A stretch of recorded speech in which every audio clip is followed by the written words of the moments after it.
Assalamualaikum warahmatullahi wabarakatuh. Salam sejahtera. Perkenalkan, nama saya Dandi Salomo Simanurung dengan NPM 2110104887 yang akan mempresentasikan secara singkat mengenai hukum laut nasional. Hukum laut nasional sendiri merujuk pada seperangkat peraturan hukum yang berlaku di wilayah perairan suatu negara. Setiap negara memiliki yurisdiksi atas perairan yang terletak di sekitar wilayahnya dan memiliki hak dan tanggung jawab untuk mengatur aktivitas yang berada di dalam wilayah tersebut. Prinsip-prinsip hukum laut sendiri di tiap negara dari ke negara berbeda-beda, tetapi ada beberapa aspek umum yang bisa kita lihat.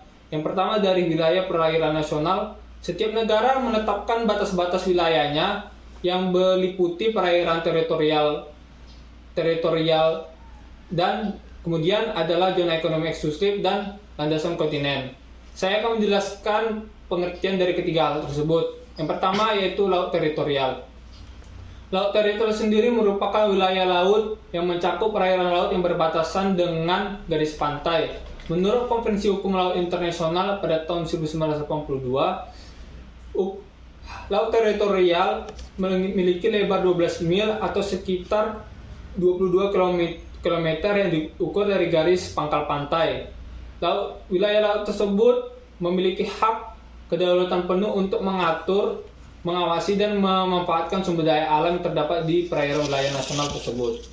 Kemudian yang kedua adalah zona ekonomi eksklusif atau yang kita sebut dengan ZEE. Di luar laut teritorial sendiri ada sebuah zona ekonomi eksklusif yang lebih luas. Menurut Konvensi Hukum Laut PBB, ZEE memiliki lebar maksimum 200 mil atau sekitar 370 km diukur dari garis pangkal pantai.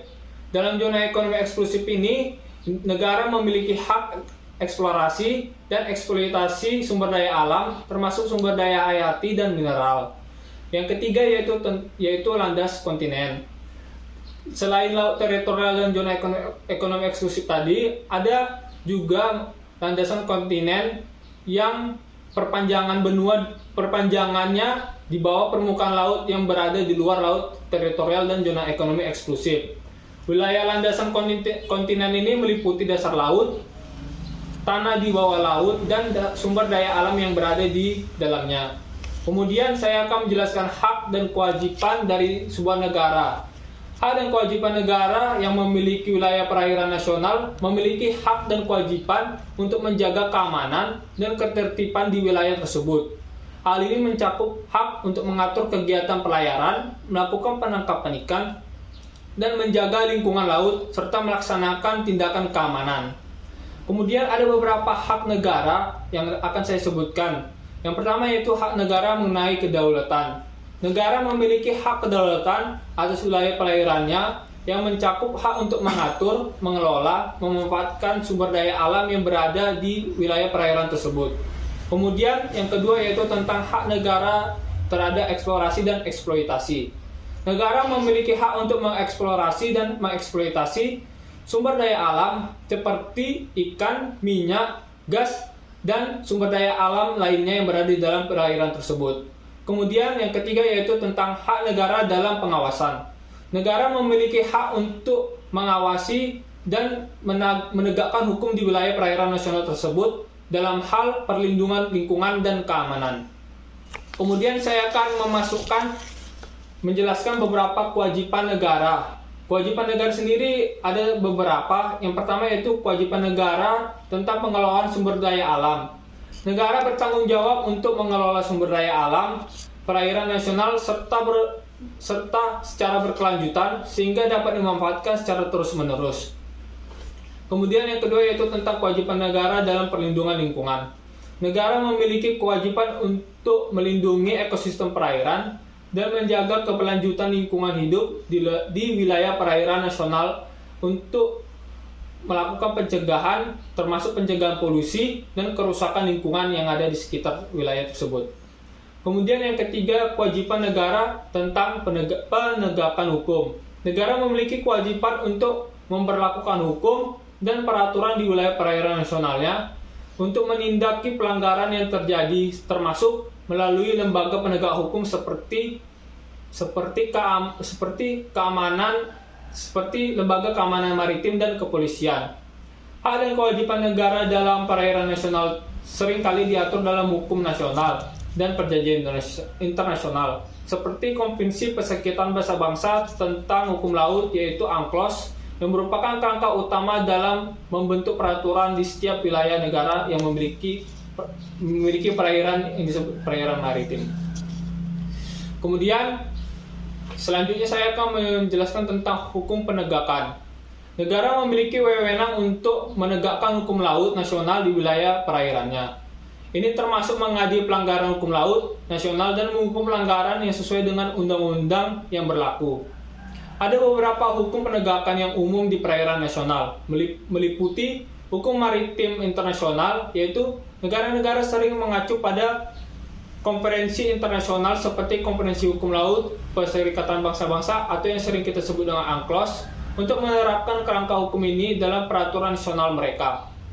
Yang kedua yaitu tentang peraturan penegakan hukum laut, yaitu negara memiliki peraturan dan lembaga penegakan hukum laut yang bertanggung jawab untuk menjaga keamanan, ketertiban, dan perlindungan di perairan nasionalnya. Kemudian yang ketiga yaitu tentang perlindungan lingkungan maritim. Banyak negara yang memiliki undang-undang dan peraturan yang ditunjukkan untuk melindungi lingkungan maritim di perairan nasionalnya. Kemudian yang keempat adalah tentang hukum navigasi dan keselamatan maritim. Negara-negara juga mengadopsi hukum yang mengatur tentang navigasi kapal dan keselamatan maritim di perairan nasional mereka. Ini mencakup peraturan mengenai lalu lintas kapal, navigasi yang aman, perlengkapan keselamatan kapal, dan pencegahan tabrakan di laut. Kemudian yang terakhir yaitu tentang penegakan hukum imigrasi dan bea cukai. Di beberapa negara, otoritas penegakan hukum maritim juga bertugas dalam penegakan hukum imigrasi dan bea cukai. Di dalam hal ini mengatur tentang untuk mencegah penyeludupan manusia, perdagangan ilegal, dan kegiatan ilegal lainnya yang melibatkan perairan nasional.